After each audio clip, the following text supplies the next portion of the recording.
So we will make a start. My name is Canon Jen McWhirter, and I am the chair currently of Westport Eco Congregation, who are running this webinar tonight. So you're all very welcome on behalf of the Eco Congregation Committee.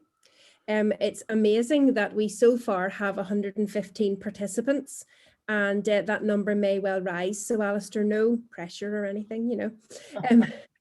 I just, a couple of housekeeping items before I introduce the reason why we're all here tonight.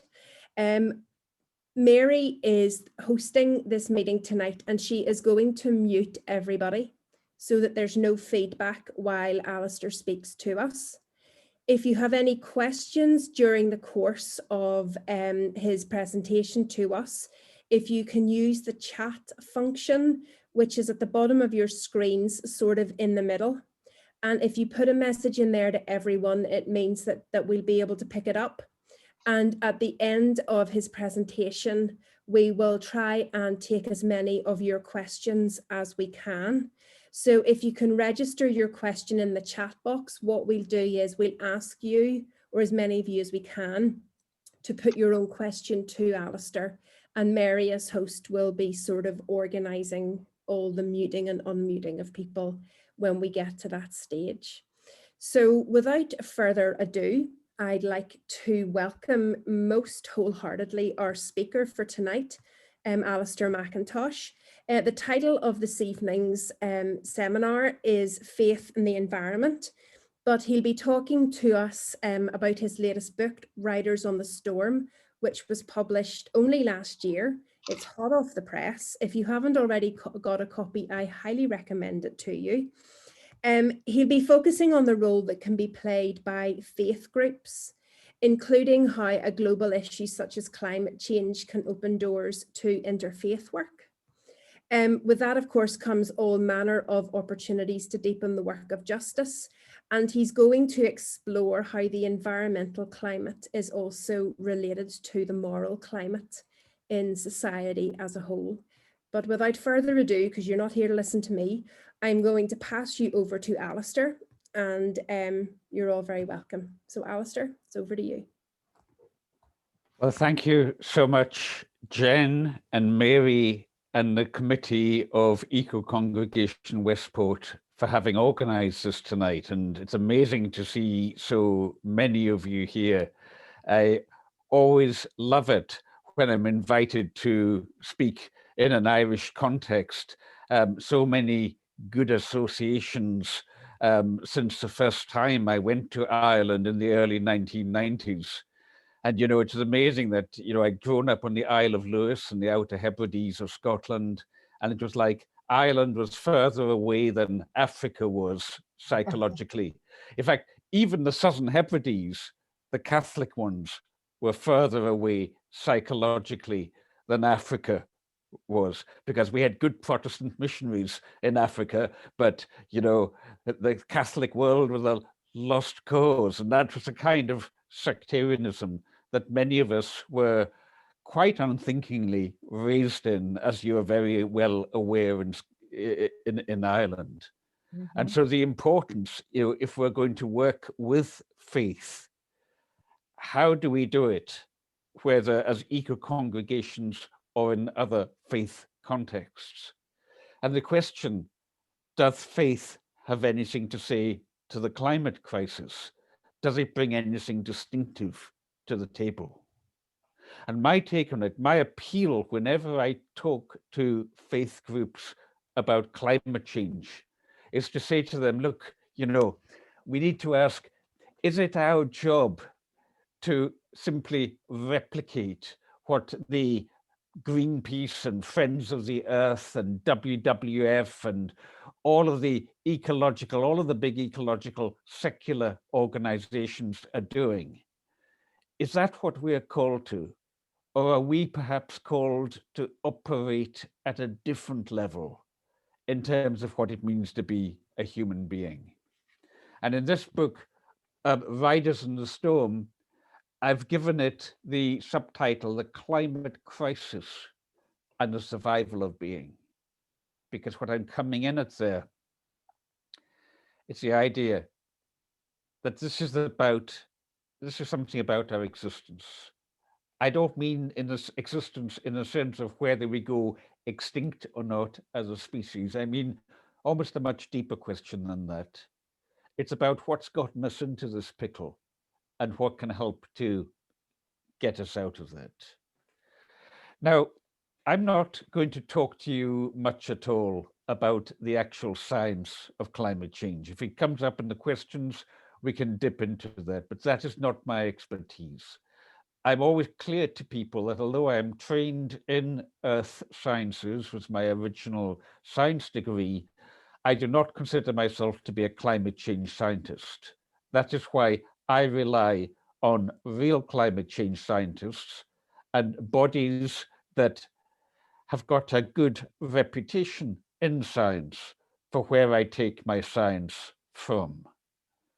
My interest as somebody concerned with the human ecology of the situation that we're in, my interest is in what this means for the human condition, and specifically in how the climate crisis, in my view, draws us into a deeper questioning of what spirituality might be about and how we can do and live spirituality, notwithstanding what might be the straitjacket of some of our religious traditions, and in a context where climate change is a one world problem, and in a one world situation, we have to accept that there may be other people who do not share the same denomination of faith as ourselves.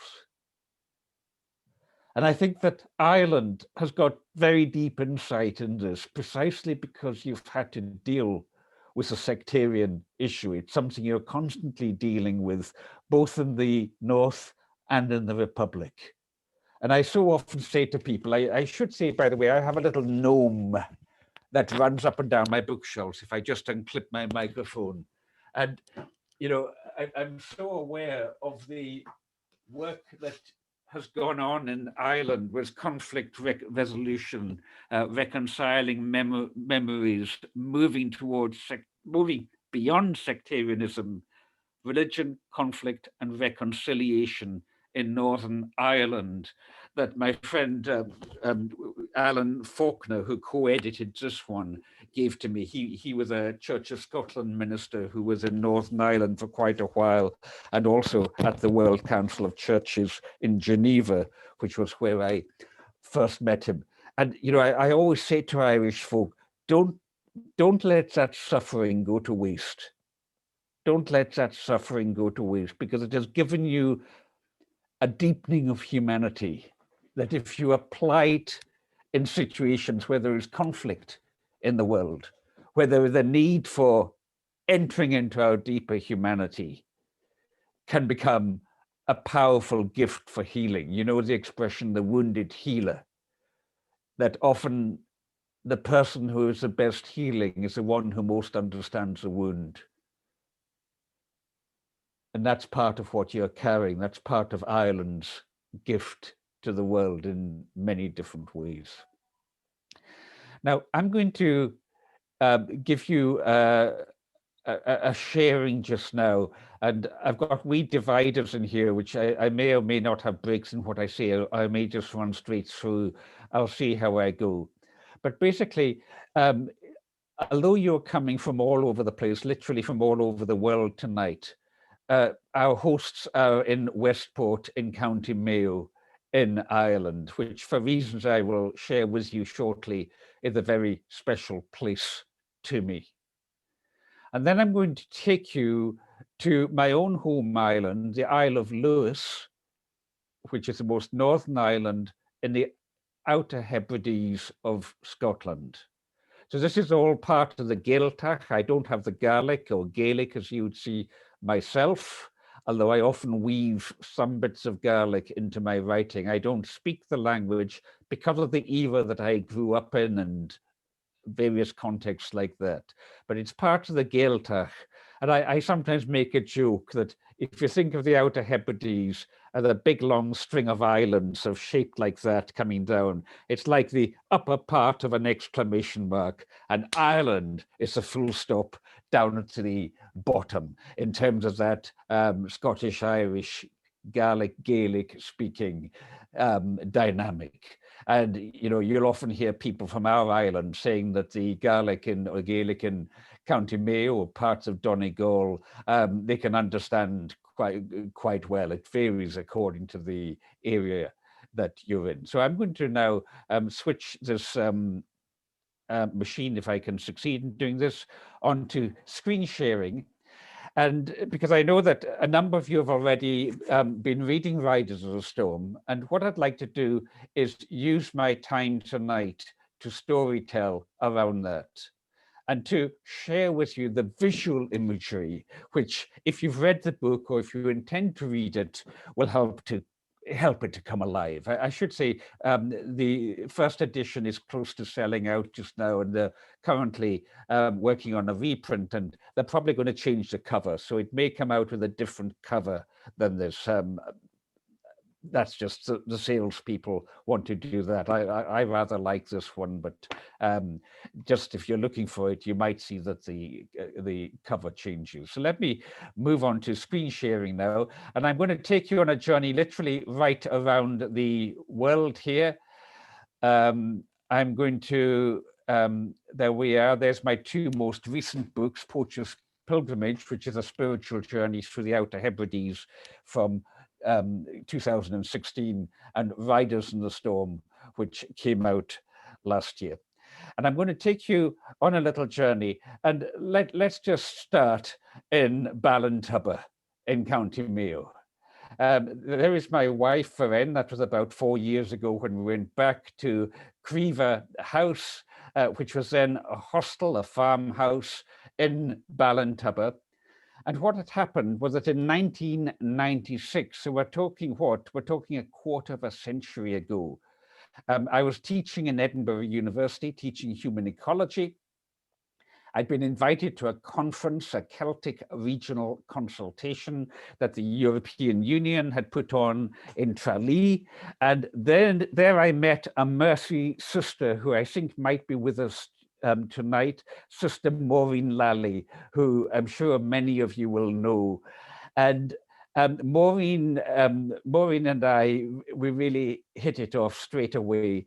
And she said, when you bring your students on a study tour, you must bring them to Ballintubber. And it was like, a divine command. I knew that I had to obey because Sister Maureen had said so. And she said, come and stay in the hostel, Creever House, and Veren will do all your cooking for you. I said, oh my goodness me. I thought, Sister Maureen, I thought the Catholic Church had Vatican II. Are you still saying that the woman's job is to do the cooking for the men? Well, I can assure you, not this one. That was not the way that this story was to work out. So there we are. There you see Sister Maureen herself a quarter of a century ago. She looks no different today. There's me. I look rather grayer today. There is Veren, my wife. These are the students here. There's one of the cows. Veren's first degree was in agriculture, and she was working on the on Joe's farm there. And here is the landscape that will be so familiar to you in County Mayo, the fairy hills, the Shean in the Scottish Gaelic, Shean, the Shea, the people of peace, the fairies, or in Ireland you call them the fairy forts, which sounds a little bit less peaceable, but there we are. And what's just on the right here? Well, that is a pilgrim path to St. Patrick's Holy Mountain. It just blew my mind to discover that you still had a holy mountain. It set me thinking in terms of Scotland. In Ireland was Kilpatrick there. And many of you will know this pilgrim trail with the little crossings in the gateways marked with the white crosses like that to lead the pilgrims on the way. And that was all set going by this wonderful man I was introduced to by Sister Maureen, Father Frank Fahy, who I believe has just retired due to ill health. And Father Fahy really influenced me with something, because at that time, I was just beginning to write the other book mentioned tonight, my best known book, Soil and Soul. And Father Fahy said to me, he said, can I give you a little bit of advice about writing a book? Because he could see I was an academic and I was likely to get into, well, I mean, this page has got about 20 pages of endnotes and bibliography at the end. He could see what the problem was. And he says, if you're trying to get a point across, tell them stories. If you tell people stories, they'll never forget the story. So thank you, Father Frank Fahy, for that piece of advice in Ballintubber back in 1996. So there's me and Veren just 4 years ago when we're back in County Mayo. We got together in 1997, a year after the field trip, and I've been married for a long time. And the reason that I'm bringing her in like this is the question, what does climate change look like? What does it look like on the ground? And I'm going to show you, because Veren is French. And a few years ago, we were back home, back at her parents' home in the south of France, north of Montpellier. And we'd been a few days up in the mountains, and we're coming back, and we could smell this funny smell. We could smell burning in the air. And as we came to one of the small villages, we saw the pompiers, the fire people, the firefighters out drying their hoses. And as we got closer, we saw that the entire place had been burnt out, as you can see here. If any of you are into French wines, there's a Pic Saint-Loup, the mountain of Saint Wolf, the saint of the wolf, very famous for its wines in this area. And you can see the fire has decimated many, many square miles, square kilometers of that territory. But more than that, when we got back to our parents' house, this is me standing in the driveway of our parents' house. That's the neighbor's house there. Look how close the fire came. And Joelle and Hubert, her parents, said to us that a couple of nights previously, when the fire had run through the place, they'd received a call from the emergency services saying, pack one small bag with things that urgent things like medications, passports, that kind of stuff. Take one small bag and get out now. Flee the area. You can see how close the fire came.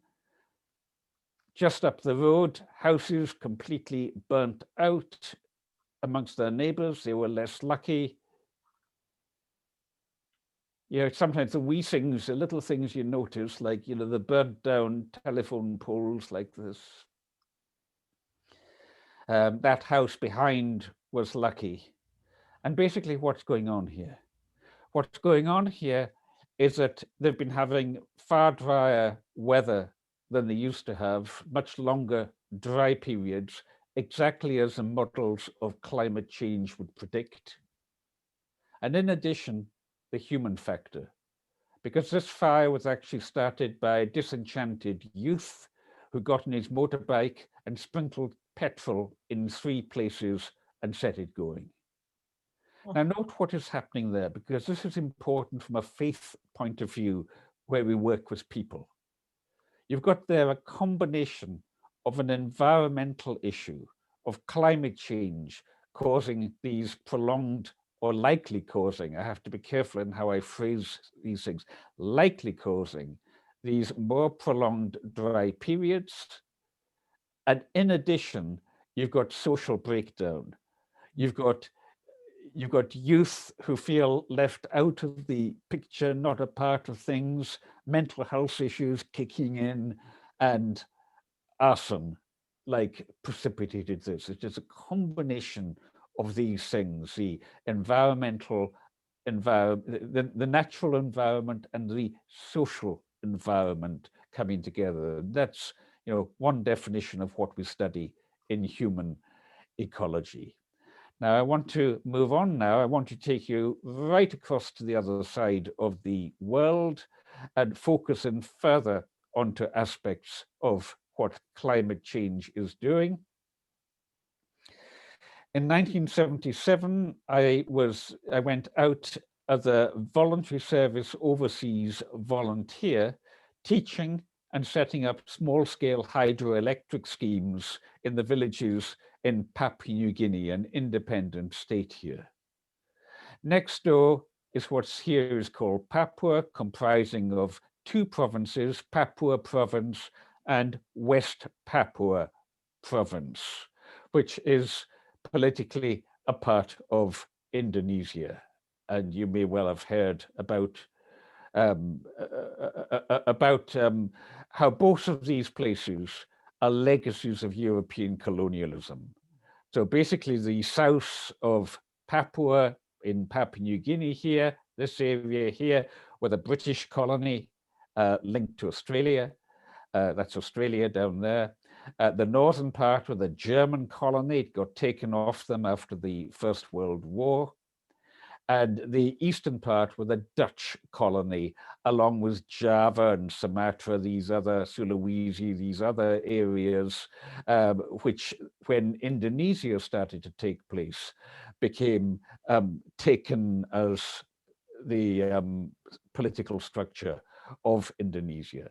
So I had been 4 years in Papua New Guinea, but come 2012, Varen and I, building on that experience, you know, in Varen's case, Ballintubber, and then she went to Dublin. She's not a Catholic, she's from a Protestant family background, but she went to Dublin with the Jesuit volunteers, the JVC, I think it was called the Jesuit Volunteer Service or something like that, and was for a year in Ballymun in Dublin. All of that experience coming together into the work. There's Varen on the right there. That was in 2013 in West Papua Province. And you can see how, you know, some of these people are very poor indeed. You don't need much unpacking that. And here's a different view of people from the same part of the world. These ones are not poor. These are mainly senior government civil servants and politicians on my home island of Lewis at the 5,000-year-old colony standing stones. They couldn't believe that white people would have something like this, would have a place like this. And what they're doing here is that the then head of the Department of Business Studies, a wonderful man, Alex Rumsab here, as part of his campaign to clear up corruption and to get government departments better serving village areas and listening to village areas.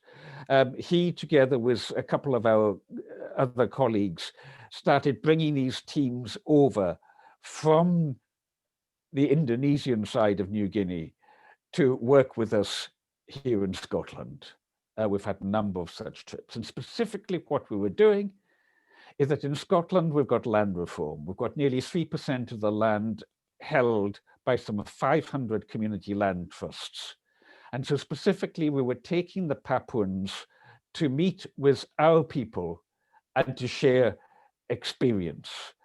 Here you see one of our communities, the Point and Sandwich Trust people here. And in that community, they have built a monument representing landlordism, the colonization that landlordism represented. So we had exactly what you had happening in Ireland. The only difference was that during the famine, the powers that be in London decided to feed us where they decided not to feed you. But we both had the potato famine from about, when was it, about 1843 or 1845 up to about 1848, thereabout, several years of the potato famine. And basically what this monument represents is the unity of the community, split apart by landlordism, but now bringing those two sides together. You can imagine the power of this for the Papuans, understanding the colonization that had taken place with us, and then reflecting on their history, going back to Dutch colonization and then to the Indonesian dictatorship. Indonesia is now a democracy, but in the 60s it was a brutal dictatorship. Now here we are with Rusty, Shawnee MacDonald, the village blacksmith in my own village. We're exactly the same age. We're both 65 now. We were in primary one in school together. Here's a couple of the younger women from the village, Catherine Mary McLean and Evelyn Cool MacLeod here. And there's Veren there. And we brought them here because Rusty, I beg your pardon, not Catherine, Mary Catherine and Evelyn are going to take us over to this place here, because we want to walk this coast and see what we will see here. We want to see what this little stretch of coast, this microcosm, can teach us, not just about climate change, but the drivers of climate change in the world. You see, what's causing all this emission of carbon dioxide primarily into the world? And the trouble with carbon dioxide is that once it's there, it pretty much stays there. It doesn't, it takes a very long time for the Earth's processes to turn carbon dioxide into rocks like limestone and to pin it down in the rocks. So in human time spans, that's why we've got to move to a world of zero carbon dioxide emissions, and with it, a gas like methane also, which breaks down into carbon dioxide. What are we going to learn from walking that little stretch of coast? Well, let's go on the journey and see. Well, you'll notice that we brought along with us a nice big pot, because we wanted to welcome our Papuan guests in a proper way. And so there we are, gathering shellfish, gathering mussels off the rocks as we go. And you can imagine the Papuans were just blown away. They said, this is exactly how we welcome guests in our village. We take them down to the reef and gather shellfish and have a feast. So we took that along and we cooked the mussels up and shared them out. But as we went along, we looked at the lie of the land. Always try to develop an eye for the lie of the land and try to see what truths and what lies are revealed by the lie of the land. Now, what you've got here, you will probably be recognized from Northern County Mayo. You've got what in the Scots Gaelic, or certainly in the Hebridean, we call the Fiannagan, F-E-A-N-N-A-G-A-N. I don't know if you have that word in the Irish, but it basically means the lazy beds or the run rigs, the long raised beds where shallow soil was piled up into ridges, and that both gave depth of soil and also drainage in between. But look what's happening. The ends of them are all truncated. Because since Rusty and I were boys, this area has undergone about 6 inches, about 150 millimeters of sea level rise. About 4 inches of that is due to global warming, and about 2 inches because the land here is naturally sinking. A factor of equilibrium after the Ice Age, where the ice over central Scotland had pushed central Scotland down. But you're like if you're pushing a jelly, it goes down in the middle, but comes up at the edges. And then after the ice, maybe a mile thickness of ice had melted, the center starts coming back up, isostatic rebound, and the edges curl back down. So we're on the edges, which are curling back down. So you see the sea level rise, as I say, about 4 inches of it caused by global warming just in our lifetimes. And this is rapidly accelerating. You've now got 3.3, possibly as much as 3.6 millimeters a year of global average sea level rise going on because of global warming. You know, if you think of it, that's about an inch every 3 years or thereabout. So, you know, you see here the sea visibly coming up, and you know, here's another area. You can see the Fianagans being nibbled away. There's the trough, and there's the ridge, trough, ridge, trough, ridge, as if the land is literally being eaten away. And on each high tide, more of this soil, this beautifully handmade soil mixed with seaweed and animal dung. You see them all over here in this green grassy area in Lurbost. More and more of it being eaten away. Literally our heritage, the work of past generations disappearing beneath our eyes. And it's not just sea level rise, but there's also evidence that in the Northeast Atlantic around Scotland and Ireland, that there is a marked increase in storminess at sea. The heights of the waves judged by gauges that assess that kind of thing is quite rapidly increasing. If you speak to old sailors, they'll tell you the storms last longer and they're more vicious than they used to be when you're at sea. And all of that helps to sweep away the soil. But I want to zero in the human side because we had our mussel feast in these ruins. Now we used to, as boys, we would come and gather shellfish here. And we used to play in these ruins all the time. And we just accepted them as something from the old days. Nobody talked about why nobody lived there any longer. It just wasn't part of the discussion. So what was going on? And so after we had feasted, look at the old anchor stuck in the ground there. After we had feasted, we sat down, and Rusty and Evelyn and Mary Catherine started to tell the history of the place. And here you're going to see me shifting into the social drivers of climate change, at least in the way that I've unpacked it in Riders in the Storm. So look at this landscape. Here's another view. We're somewhere sitting over here, and there's nobody living here. Where are all the people? This is Seaforth Head. There's a wonderful salmon loch up there. There were once a lot of people living along here because of the fishing access.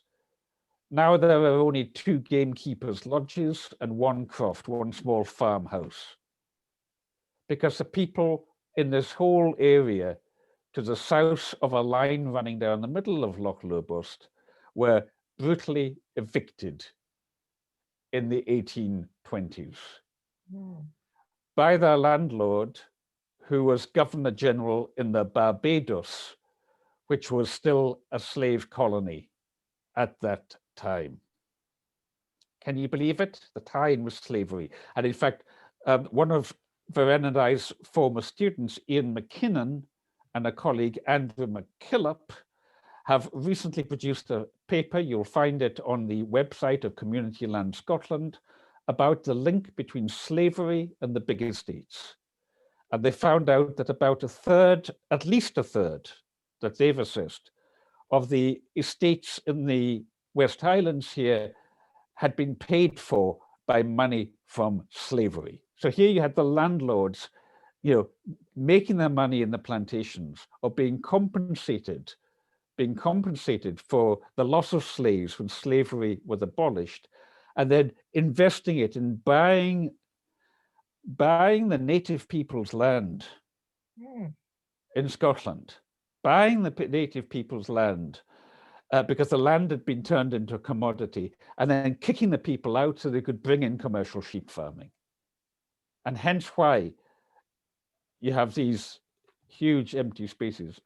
What's happened to my thing here? Oh, there we go. So here you get a graphic image of the people being evicted by the landlord's agent onto the emigrant ships, because of course huge numbers of them emigrated to America. So there we are, we're sitting telling this story. And then Rusty points out that one of the families evicted from that area, from a village called Burnish, was the father of Donald Smith here. And Donald Smith's daughter was Mary Macaulay, whose people were also evicted from a different part of Lewis, was Mary Smith, whose daughter was Mary Ann MacLeod, who died in the year 2000, who emigrated to America in 1930 at the age of 17 and married a man called Frederick Christ Trump, the son of whom is the late, or not late, but ex-President Trump. So there we are. She set off at the age of 17 from Glasgow to New York. And I want to ask what's going on there. I want to ask something about the psychology of American people, but not just American people, but through that an insight into the human condition in so many parts of the world, thanks to the lens Donald Trump provides. Where's my gnome gone? Speak to me, gnome. Where's Hillbilly Elegy?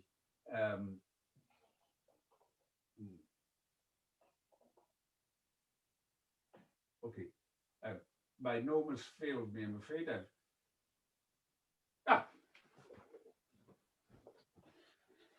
There we go. Hillbilly Elegy.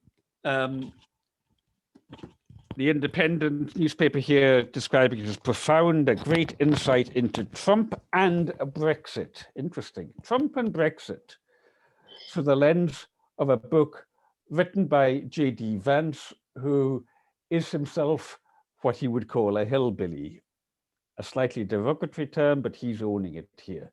And so this book, the political book of the year, Sunday Times, international bestseller.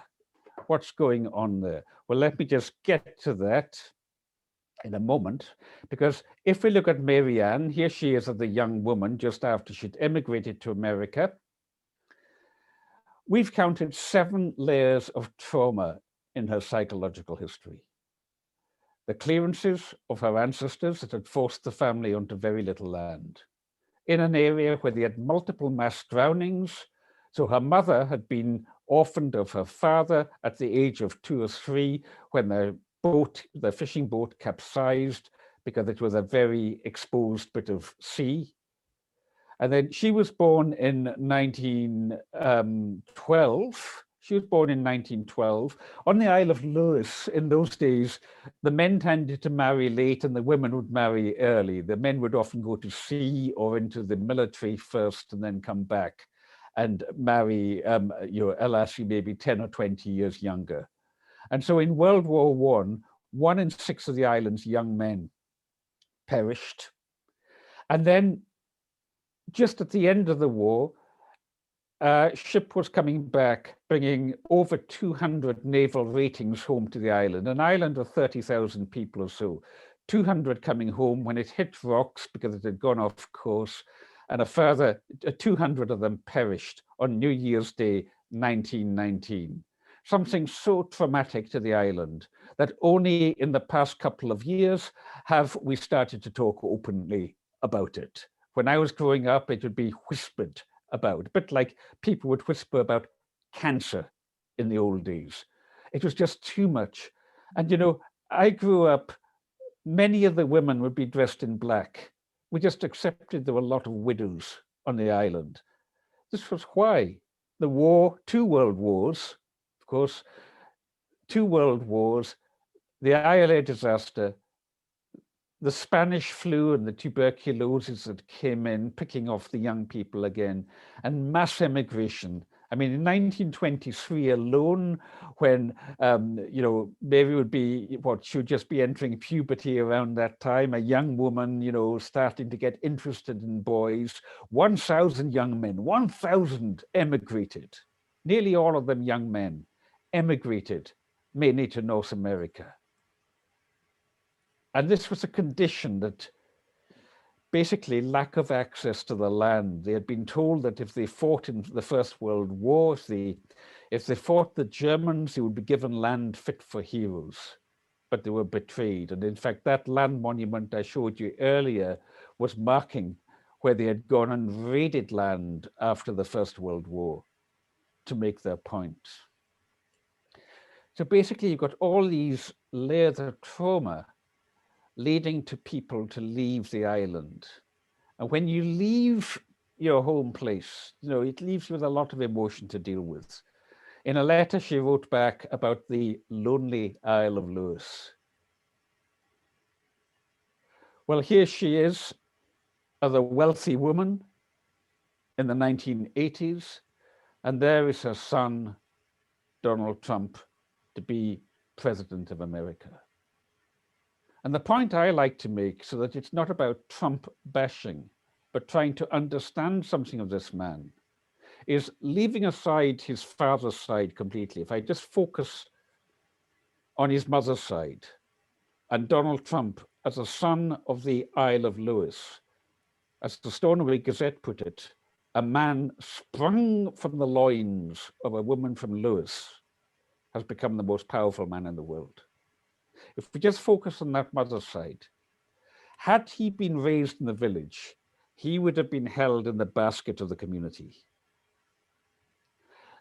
The warp of his life, the bit that, you know, the strands of the weave in the basket of the cloth that goes out, the warp would have been woven together with the weft of the community, and he would have been a well-woven person.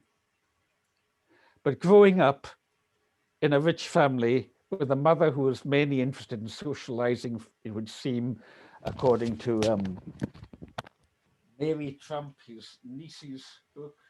Where's Mary Trump gone? She's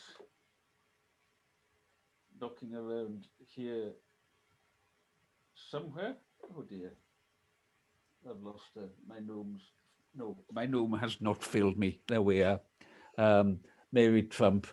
Too much and never enough. Ha, ha, ha, ha.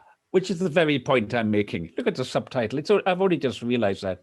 Too much and never enough.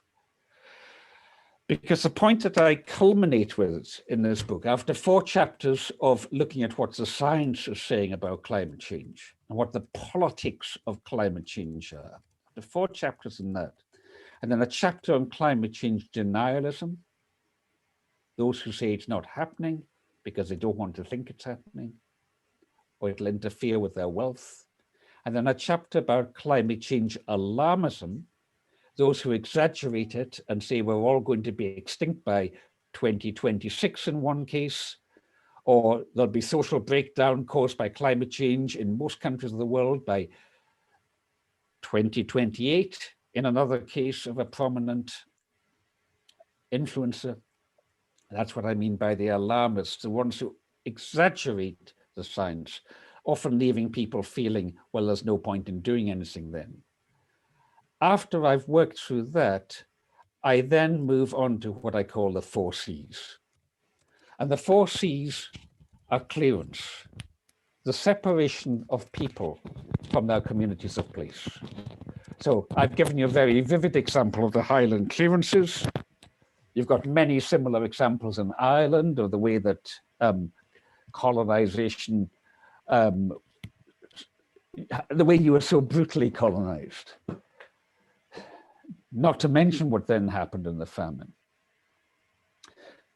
So clearance, this disconnection of people and place, leading to the second C, which is collapse. I suggest that this leads to an inner psychological collapse. When you're uprooted, when that basket of the community is unraveled and the warp all scatters at warp speed. I mean, that's so good, too much and never enough. I can't get no satisfaction because I try and I try and I try, as the great English theologian put it. Clearance, inner psychological collapse. What do you do to fill the emptiness? What do you do to fill the emptiness?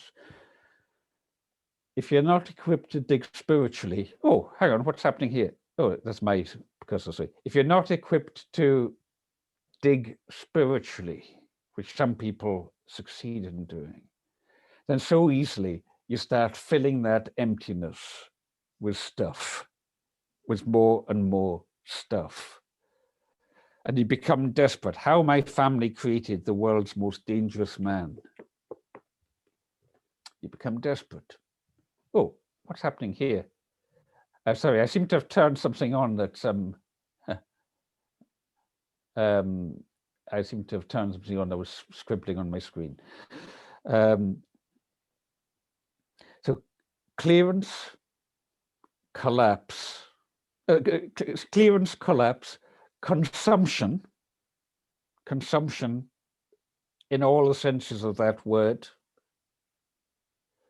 And I define consumerism as consumption beyond what is needed for dignified sufficiency of life. And that consumption, of course, being what's so much driving climate change in the world. More and more stuff, because we're trying to fill this emptiness. Clearance, collapse, consumption. And what is the antidote? I suggest the antidote is community. Community. So there's Donald Trump back on the Isle of Lewis with his sister here, visiting his relatives. So these are people I grew up amongst. I don't know them personally, but their faces, they're all familiar. They're from the other side of the island from us. And, you know, he went inside their house, a house in which Marianne was born, not in that form, but as a thatched black house back then. Do you know how long he spent inside? 90 seconds. And as one of the relatives here told a journalist, well, it was very nice to see him, but his stay was awfully short.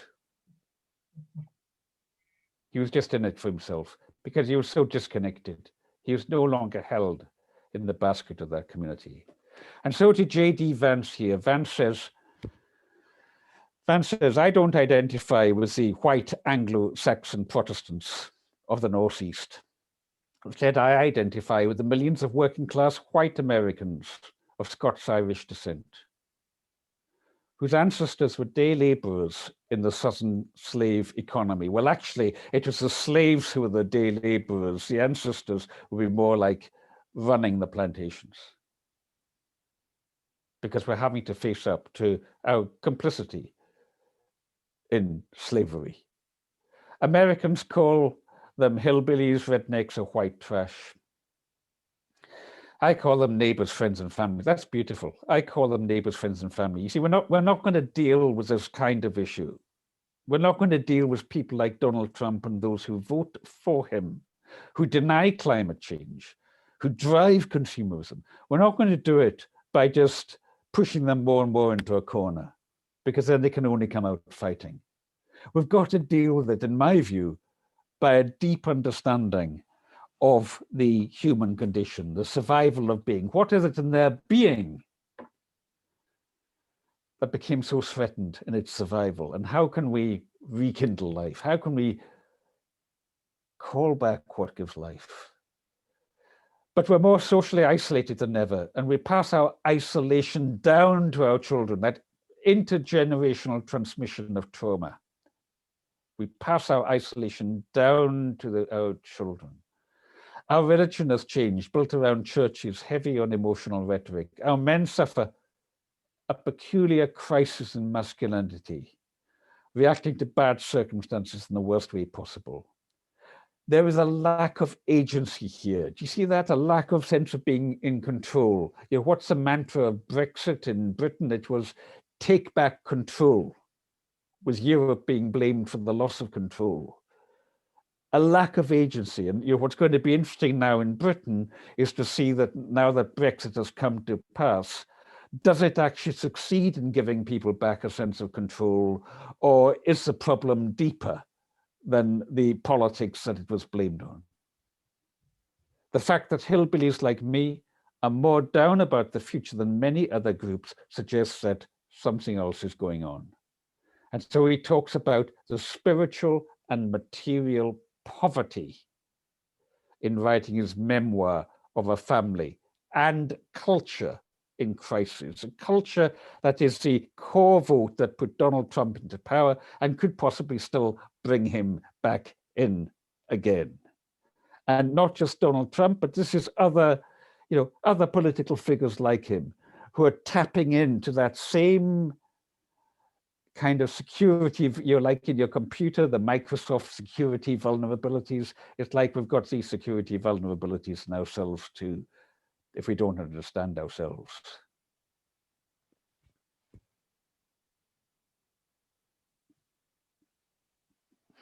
So back to Papua. Here I am with Alec again, and a village pastor in one of the Presbyterian churches in that part of New Guinea, from the Dutch colonization, Dutch Reformed Church, and therefore the same kind of Reformed theology that I was raised in a community that is primarily Church of Scotland and Free Church of Scotland. People of very conservative religion, but also very profound spirituality, just like you have in many parts of Ireland. I never knock the spirituality that is sometimes called simple faithful, because you find in there such depth of heart, such goodness of heart in people. I had a 92-year-old woman from the island phone me up today, and she's profoundly conservative. The Church of Scotland is too conservative, too permissive for her. The Free Church of Scotland is too permissive. She's in the Free Church continuing, the breakaway of the breakaway of the breakaway. And yet such deep spirituality in her, in spite of her conservative religion. Now, this is important to understand in terms of how we do this work together, because it's by drawing out the spirituality, by opening the heart, that we bring about change. Notice in the village meeting there, you saw Varen sitting on those benches earlier. Notice the Bible on the table there. How do you do this work? Well, beg your pardon, my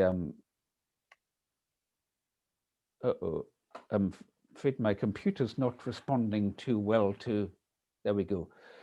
So here was one of the groups of Papuans, and this was Easter 2019 in our house here. Our friend here is a politician, and he was on his phone all the time. The others are grassroots community leaders. That's Maria Latumahina, a West Papuan woman, West Papua province, who is a key organizer of these trips, and Adrian Wells here, who is Anglo-Malay, also a key organizer. That's in our living room downstairs. And what's going on here is that because it was Easter, the Christians, a number of them were Christian pastors, the Christians wanted to celebrate Easter with our own little service. But we had, in this particular group, we had two Muslims with us, one of whom here, Udin here. And so how do you handle that situation? How do you do this kind of thing?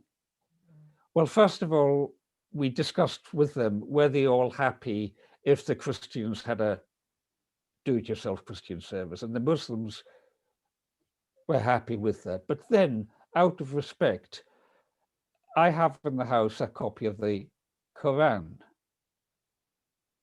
You see, that was given to me by Dr. Bashir Mann of Glasgow Mosque in the course of doing interfaith work with him. And so I took out that morning 3 things. I took out the Christian Bible, I took out the Quran, and I took out a traditional Papua New Guinean artifact. I've got some in here, but they're all high up on the wall. I won't try and reach for them. A traditional artifact representing the animistic religions. And Udin was so moved by the Christian service and felt so included that he picked up the Quran and read a passage from the Quran that was fitting to the occasion. And so just quite spontaneously, we had this beautiful little interfaith service here. And then in the working with them, notice how I've worded this. You know, here is a key Christian scripture from Micah. And I've posed it, what does Allah ask of us? What a beautiful word, Allah. You know, it's just so breathing out. And a word that's incidentally used in Indonesian as a translation of God, but also, of course, it has particular Islamic resonance. What can heal the human soul? What is the medicine to cure consumerism?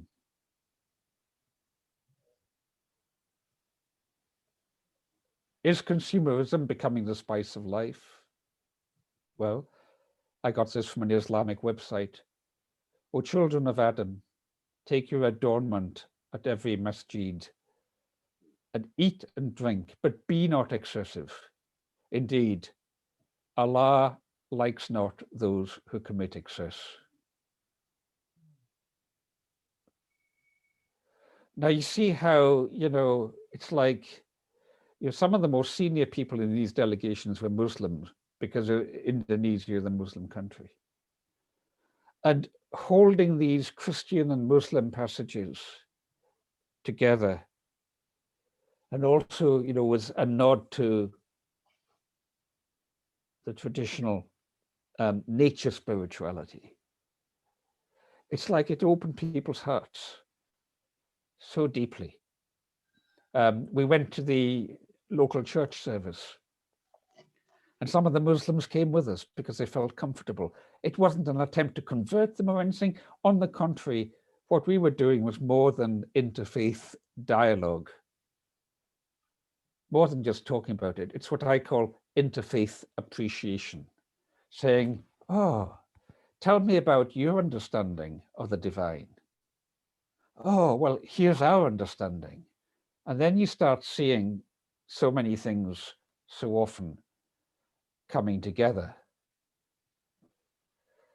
There's Leila, who, this was 2015. Leila was the head of business development, then leading this delegation, a Muslim woman. And you know, at the end, we went to the local Free Church minister's house.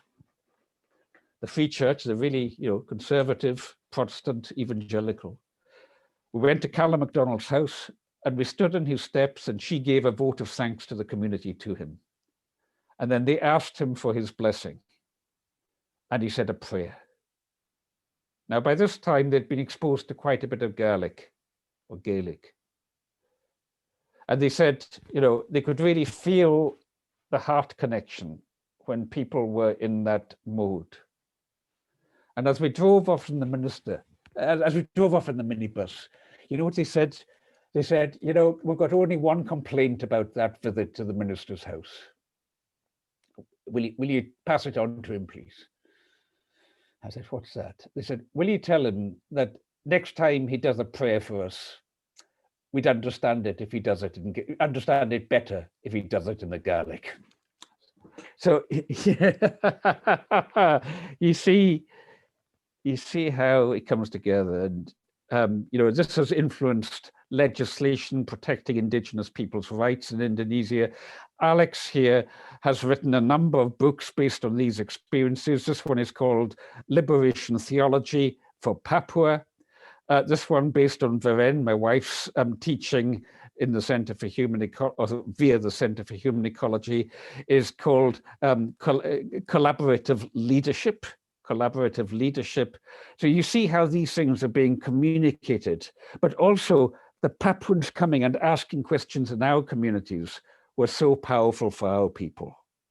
And at the end, this was the 2015 delegation, they summed up their experience saying, the Stornoway Gazette here, we have seen that people here have two things that make their communities work: love and a sense of ownership. The land in Papua is more productive, but because these people love so much, it holds it all together. They're happy to live for other people and not just themselves. They understand that land is God's creation. When I was in County Mayo, they told me you've got this word mehel, I think it is. Is that right, mehel? You know, it's the same thing, that kind of working together for the common good. This is another of the monuments to the land raiders that has been built on the island. One of you in the warm-up, you mentioned the role of the arts, and you can see the role of sculpture here in representing history. that had been almost forgotten. And finally, a final touch. I mentioned 200 drowning in the Ire layer. So here's a marker on the rock where the Ire layer struck rocks off course in 1919, that tragedy. Loch Lurbost, where I took you, that's down this way here. Stornoway is in here. You can see how close the ship was when it struck rocks in that storm. And look at what the monument here. It's a heavy-duty hawser with a light, what we call a messenger line, a light rope for throwing with a St. Francis knot, a heavy knot on top, so you can throw it out and catch it. And what happened is that when the ship struck, very few people could swim in those days. We had no heated swimming pools back in those days. But one man from the Ness area in the north of Lewis, he took that messenger line and he swam. And at first he went underneath the ship and he managed to surface again. And then his knowledge of the sea, it really impressed the Papuans because they're mariners themselves. His knowledge of the sea told him that if he waited, after a little while, a big wave would come. And he waited and then he swam in and surfed in on that wave and got cast up the beach. And then he was able to pull the heavy hawser over, anchor it to a rock, and 40 of the men got off. Now, we were taken there by the women from that community. And I was kind of thinking, well, it's interesting, but it's, you know, it's just central to what we're looking at. And, you know, so often a surprise happens because look what happened then. So there's Maria Latumahina, one of the key organizers who I first met when she came on a workshop I ran at Schumacher College on soil and soul. And she was then working for the British Embassy in Jakarta, and they had paid for her to come on this. There's Sibongile Pradhan, one of our colleagues here in Scotland. And here is here is Mama Engelina and Mama Morind, the two of the matriarchs in the group. And look what's happening here. You'll see I write about this in the last chapter, because Mama Engelina reaches down and she touches that rope, and it was as if, you know, she was either giving blessing or receiving blessing, or maybe at a level where the distinction between giving and receiving blessing becomes meaningless.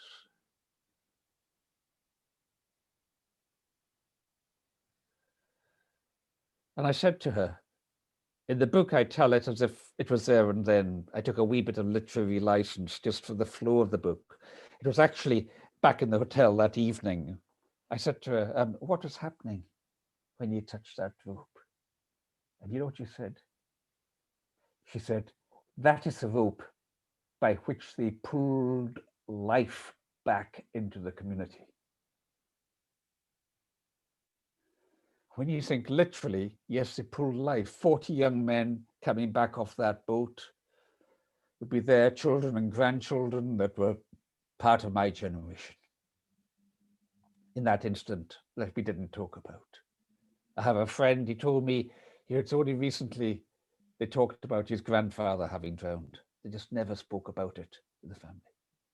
Literally, in a biological sense, they were life pulled back into the community. But more than that, it ties in with what I spoke about at the beginning. I said how Joel and Hubert, my parents-in-law, were told to pack a bag and get out quick. And Joel said that what was so challenging was in such a short time to think what really mattered, what was really precious. What did you have to pack in that bag?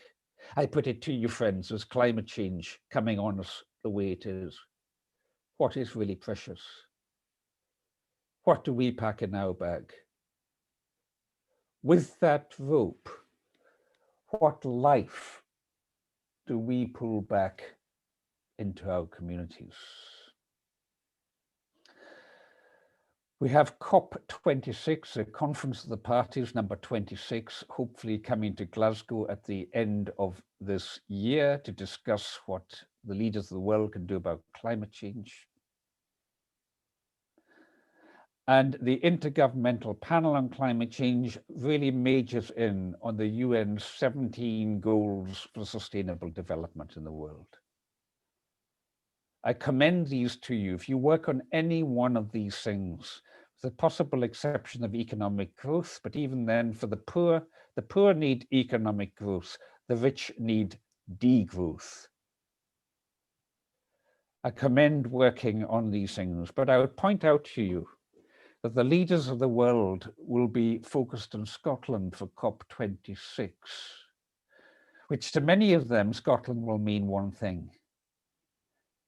It will mean golf, the home of golf. And I would point out to you that there are only 17 holes in this golf course. And I would suggest that collectively, not just Scotland, but England and Ireland, Wales, the rest of Europe, the world, we might consider an 18th hole community. And what is community? Community is more than just another word for society. Community, I believe, is about our deep interconnection, that basket that holds us in our humanity. Community is what somebody like Donald Trump didn't have. Community is what the kind of people who voted for Donald Trump were experiencing the loss of and breakup of because they never understood their own history and the violence done to them and the violence they then perpetuated. The way the abused becomes the abuser, not just in family situations, but also in colonial situations. How do we reach that depth of community? Jesus said in John 15, it's about being the vine of life, that we're all branches. We need to turn towards where the sap is. Otherwise we dry up and we're good only for the next forest fire that some disenchanted teenager sweeps through our way. So that is my appeal to you folks, that as eco congregations or other types of faith group, we don't waste the gifts we're carried. Oh, taste and see that God is good. Be still and know that I am God. Walk humbly on the earth, walk cheerfully over the earth, answering that of God in all, as we have it in the Quaker tradition. The Westminster Shorter Catechism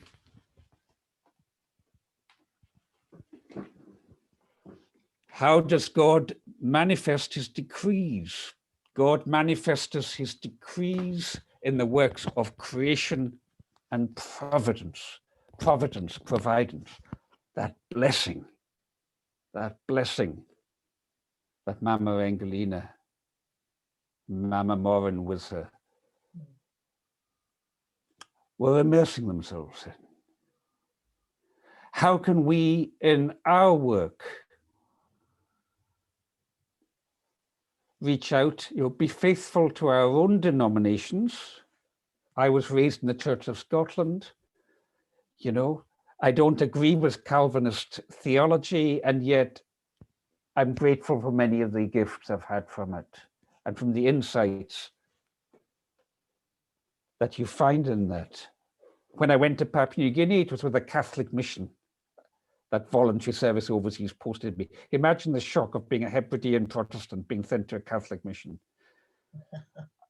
And then finding that one of the fringe benefits was that if you did the cooking, there was a wee glass of communion wine, and it was the full fortified stuff. Wow, these Catholics have got something going for them. And then because of the way I got drawn to nonviolence, moving to the Quakers, but all the time appreciating these traditions, appreciating when Varen and I go to Ballintubber, going to Father Fahy's Mass, and we know the rules of the Catholic Church, but still going up and just saying, "Your blessing, Father," during the Eucharist or whatever you'd call it in that tradition. These kind of ways, having a copy of the Quran handy and just knowing some, not much, you don't need to know it inside out. You don't need to fake it that you're a Muslim theologian. You just need to know enough to make contact. The very first line of the Quran, in the name of Allah, in the name of God, the most beneficent, the most merciful, the most filled with blessings, the most filled with mercy, was love. That's how we do it. That's the gift we bring to the world. And so in Riders of the Storm, I suggest, I lean quite a lot on Hindu theology in here, through Mahatma Gandhi especially. And I suggest that in our doom, and originally the word doom meant destiny, deep destiny. In our doom is our Dharma. Dharma means the opening of the way of God. The opening of the way of God. I am the way, the truth, and the life. How do we live that, and how do we bring that into our climate activism? What I've tried to do in this talk this evening is I've tried to share with you some approaches to that. Thank you. Thank you very much, Alastair. We do have 2 or 3 questions at the minute in the chat box, so I think I'll give them to you now if you're happy enough with that. So the first question is from Mary Manning. Mary, would you like to voice that? You're muted. Yeah, sorry. Thank you, Alastair. I was just wondering then what you're talking about in terms of generational trauma and the effect of that on people passing down through the generations in terms of our consumerism today, which is such a big problem for climate. And so you think there's a connection there? Well, I think there's a connection, when I was, our family moved to the Isle of Lewis in 1960. We had other family connections going back there, but we moved there in 1960 when I was 4, and there was no rubbish collection because people didn't produce rubbish then. Everything was reused. You got a bottle refilled in the shop. There were deposits in the bottles, all of that kind of stuff. It was only later in the 1960s that rubbish collections began because rubbish started to be a problem. So literally within my lifetime, as I'm sure for many of you here tonight, you've lived in societies that were not consumer orientated. Now, did we feel, in today's terms, I suppose we were poor in many ways. As one old man put it to me, an orange was for Christmas. And yet in other ways, there was wealth. And as the same old man, Donald Murray, said, these days everybody's got therapists and what have you, but we didn't need therapists because we had each other. And so what I'm suggesting is that what a lived faith is about, what a living church is about, what the American Quaker Parker Palmer speaks of as spaces that are hospitable to the soul. The creation of our faith groups as spaces and places that are hospitable to the soul. How can we start to rebuild connections with one another and with our own inner lives? So instead of forever trying to shovel stuff into a bottomless hole, we start to be able to live more simply and sufficiently with less. And I don't think that's a whole answer. And I look around me. I mean, I'm in a modern house with books and warm enough and so on. I'm benefiting from what science brings. But the question is, where do we draw the line? do we have to go on putting our carbon footprints higher and higher, or can we start bringing it down, but get the same satisfaction, even more satisfaction in life in other ways? Thank you. Thank you very much, Alastair. Pat Fahy then has put a question about nurturing community in relation to Donald Trump. Pat, would you like to voice that wherever you are? I can't see you. Jen, I just wondered, Jen, because of the time, would you do that? Would you just read Pat's comment? Yeah, yeah, thanks. no Just problem. the time is running very fast. Okay. So Pat has said the question of whether Donald Trump would have turned out to be of different character if he'd grown up in a nurturing community. You know what? I was giving a talk like I've just given you back on the Isle of Lewis at Callanish at the Standing Stone Centre about 3 years ago. And so we got talking about narcissism. And one of the guys, he said, well, you know, we have a narcissist in every village here. And I said, well, how do you deal with them? You know, I asked what we call a daft laddie question, where you kind of know the answer, but you ask the question anyway. And he says, well, I can tell you how we deal with the one in our village. He's on the Common Grazings Committee, the committee that shares out the shared pasture. And whenever we meet, we know that whatever's first on the agenda, he's going to object to on principle until he gets his way. So what we do before the meeting is we get together and say, hey, folks, what will we put first on the agenda that can be sacrificed this time so that he can object to it? And then we'll get down to the real business. So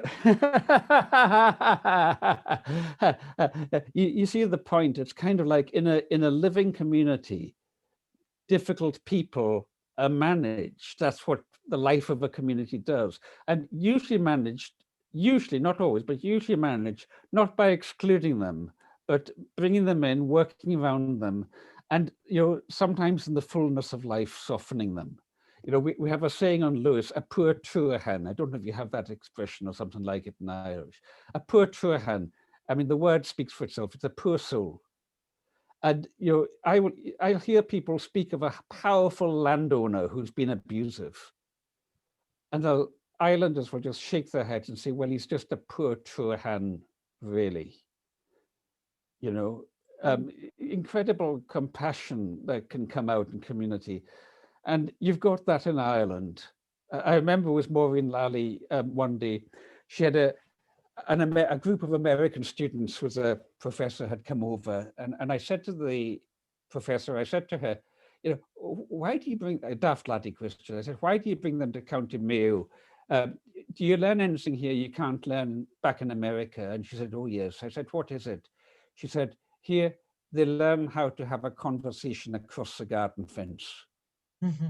They learn how to have conversations with people they don't agree with.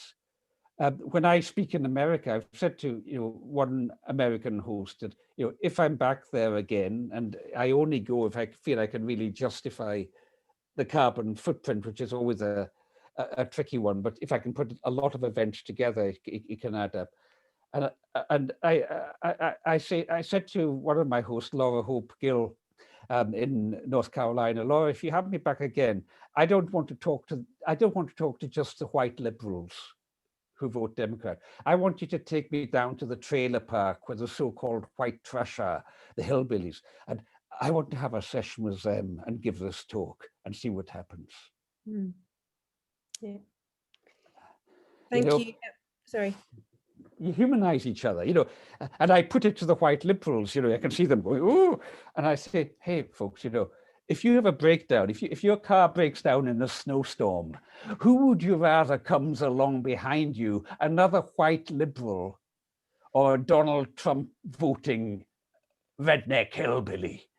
Mm. And, you know, it's no contest, you know, and this is how community happens. And then from that, you start to build the connections and you start to have a humanizing community. Mm. I think the next question, which is from Mary Berkery, sort of speaks into that as well. She says, you say that the antidote is community. Could you suggest some steps locally and globally to start this? Yeah, I mean, you look what we did in Papua. We shared food. We went down to the seashore. We gathered shellfish, and we shared food. Here, I'm speaking to you from Govan in Glasgow.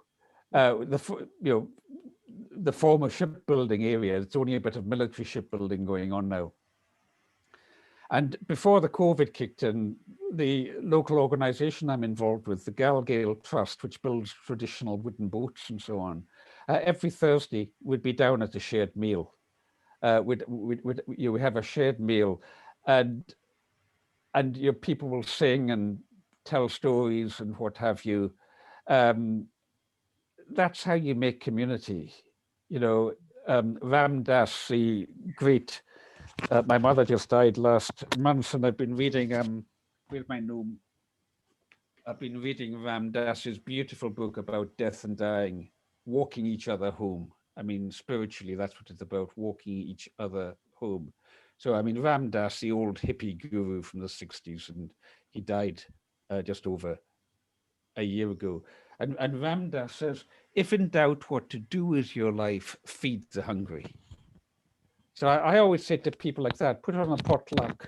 You know, if you're having a book reading circle, if you decide to study this or some other worthwhile book, if you're having a book reading circle, have food with it. I mean, you're in lockdown. Well, we're in lockdown just now. I don't know how you're fixed, but when the lockdown lifts, do that, or even on Zoom. You know, I'm ready to go, folks. As soon as.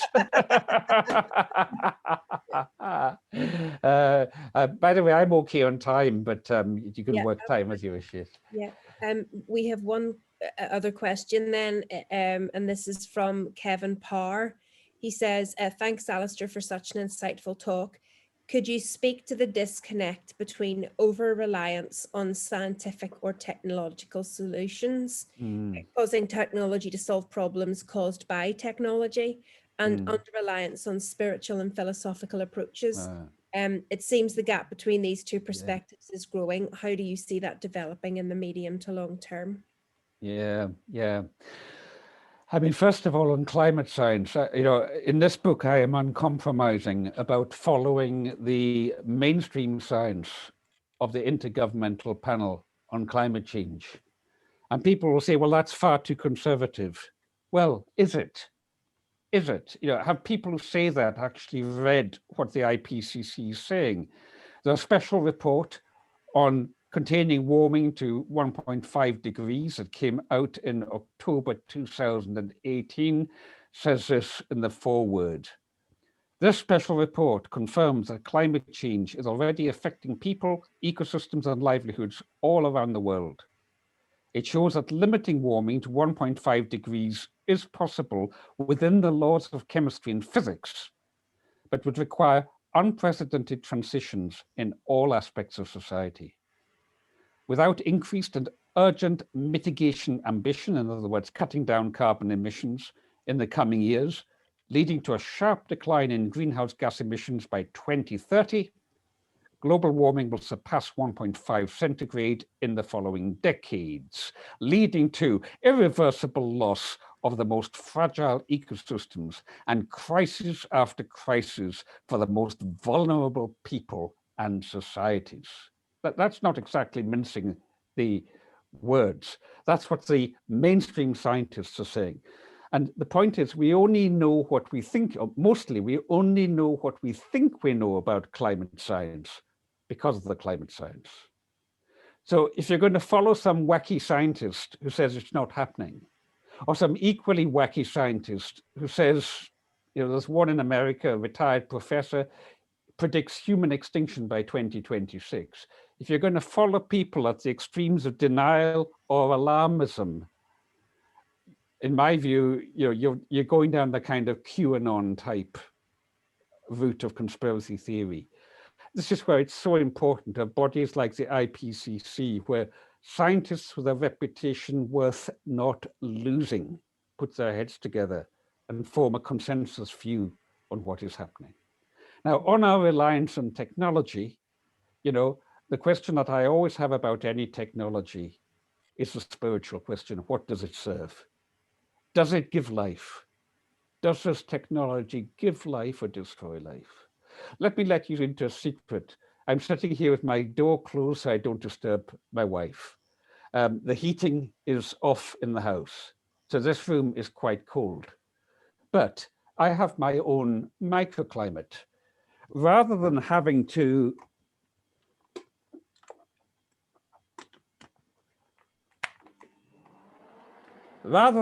turn that on, rated at what are they, 2 kilowatts, 2 kilowatts rating, and pump out greenhouse gases, rather than having that on to keep me warm, look at this jacket I'm wearing. The little button inside that is red because it's cold in here just now. I can turn it down, I can turn it cooler, or I can turn it right off. Now the secret of this jacket, if you Google, if you go online and Google heated jackets, you'll find it, is a battery. And that battery will keep me warm at full heat for 3 or 4 hours, and at low heat for about 10, 12 hours. And it costs 1 penny in electricity. Oops, I dropped my microphone. It costs 1 penny in electricity. They cost between 30 and over £100, these jackets. But, you know, you don't need a fashionable one or anything like that. Just to keep warm. So you're 30, 35 pounds, you can pick these up and look at me, they work. You know, I would normally have had heating on in this room. I don't need it. I'm warm as toast because of this. Now that's high technology. That's high technology. Whether, you know, when the battery eventually dies, I'll make sure to take it to the recycling center so the lithium hopefully gets recycled. That's my answer to your question on the science. Ask what it serves. In this case, this jacket serves reducing our domestic carbon footprint. We have other things too, you know. On the outside of our wall, we've got solar panels on the roof. We've got a heat pump downstairs. On the outside of our wall, we've got that thickness behind the concrete. And on the inside, our external walls, we've got this stuff called wall rock, 3.3 millimeters of this furry stuff that helps to, again, radically cut carbon emissions in our house. That's science. Thank you. Yeah. Thank you. Very last question then. This is from Kate Banks. She says, thank you for such a rich and wide-ranging talk. I found your personal intimacy with your home and childhood environment very poignant. Do you think that a love of locality and a sense of home on that small scale has to be the starting place for environmental change? If so, how do we do this for kids in an inner city environment?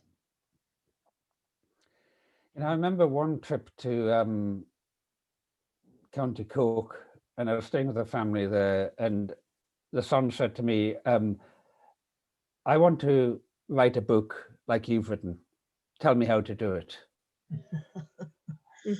And I said, well, you know, I said, have you published anything before? No, nothing like that. I said, well, you know, first you need to learn a little bit about writing and maybe join a local writers group, something like that, and start building up, maybe get something into your local newspaper. No, he said, you don't understand. I want to write a book like you. I want to be a one-hit wonder.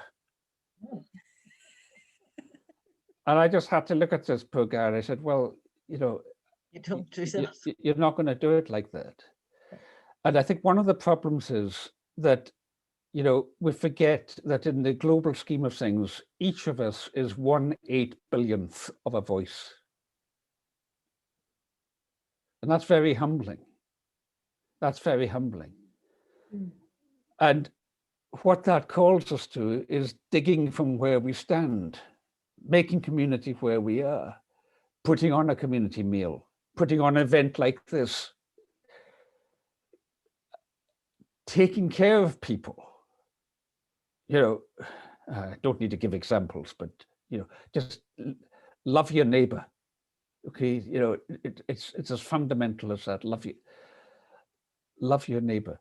And then, see that 1/8 billion, well, the story of the butterfly's wing, that, the way that systems tip balances, and the beat of a butterfly's wing perhaps redirects the weather in a particular way that causes the storm to appear in such and such a place on the other side of the world.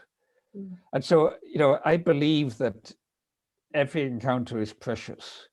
When you're driving, if you drive a car or something like that, or if you're in a busy place and there's a door that needs opening or something, that one chance, you come to a junction, do you go ahead or do you let the other person pass? Do you let the pedestrian cross or do you use your power in a car to push yourself through?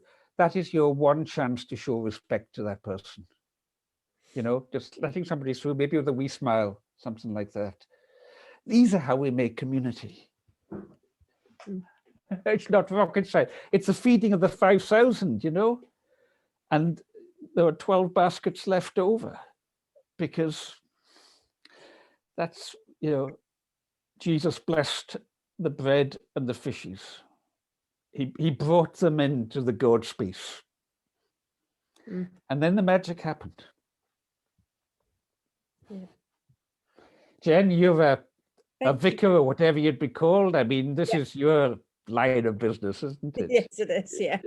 You're in the Church of Ireland, aren't you? Which is Episcopalian, yeah? It is, yeah, that's right. Mm. Yeah. Thank you so much for holding this event tonight, and lovely to see some, certainly some Catholic sisters here tonight that I notice. Lovely to see that ecumenical sharing. And ecumenical, remember the word ecumenical from ecos, same as ecology, same as economy, meaning the home. Yeah. And the parochial from the same, para oikos, para as in parallel lines, alongside, and oikos also from ecos, alongside the home. The parochial is that which is alongside the home. We tend to knock it down, but that's where we get the word parish from. So go out and make your parish. Whatever your context in life, go and make your parish. Well, thank you very much. We're at our time now.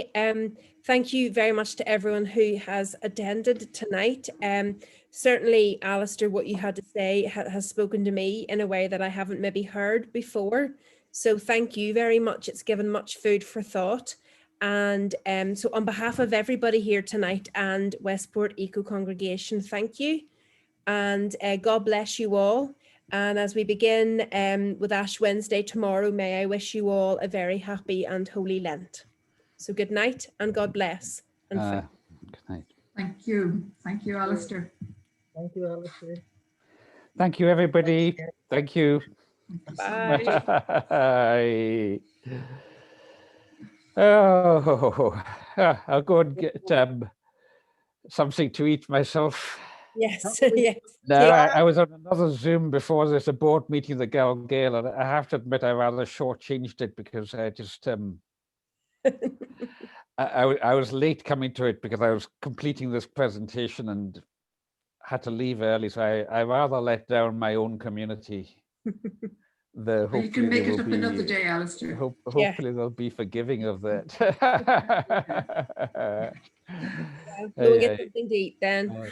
Okay, Jen, thank you so much, and thank you, Mary, for your Thank you, Alastair. Thank you very much. Bye. Thanks, everybody. I'll leave you to it. Bye-bye now. Bye. Bye.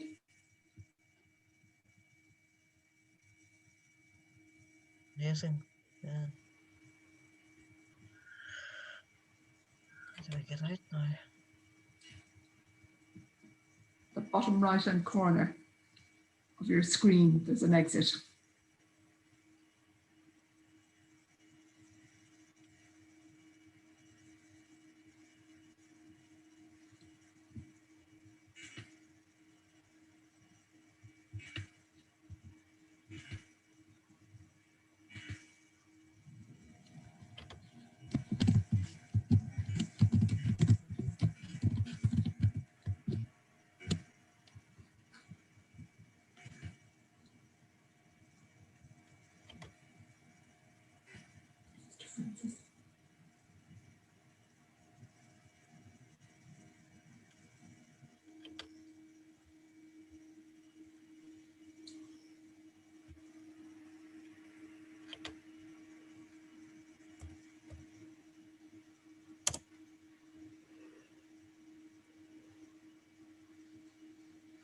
I'm letting you all exit yourselves. So your exit button is on the bottom right hand, if you're on a laptop, the bottom right hand corner of your screen where it says leave.